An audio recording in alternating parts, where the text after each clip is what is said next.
来看国民党内又搁传出讲要换掉总统参选人侯友宜的声音。南投县的副议长伫面册质疑讲，侯友宜摆的员工是对一个的。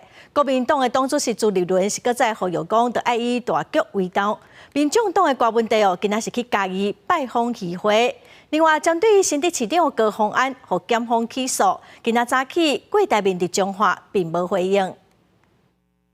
再祝福我们侯市长顺利当选中华民国总统。因北方表态支持新北市长，也是国民党总统参选人侯友宜，和侯友宜笑甲真欢喜。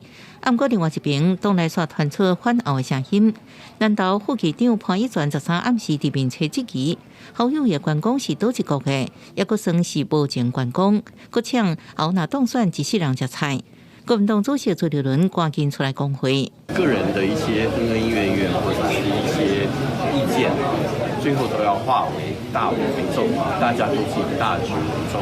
最近拢无公开行程的民众党总统参选人郭明铁进前到嘉义东石乡，甲嘉义区议会营业理事长林水秋斗阵，和时代力量立法区献地质疑，以恶扬白。郭明铁竞选办公室强调，上过头去讲这代志实在是无必要。那我想这么大的一个场合，各路人马都有哦，但是是不是在一个场合里面呢，特别去聚焦在某几个人，然后拿出来做一些衍生或者是过度的渲染，这些都是没有必要的。另外，新竹市长高虹安和北检照贪污治罪条例，伪造文书顶罪起诉郭台铭14到中华拜拜，也关心过去朱地斌高虹安助理费的证据。高虹安被起诉了，高董那个看法？在。我们的法务团队会帮他这个打官司吗？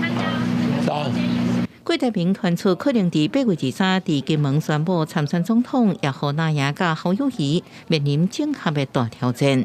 记者综合报道。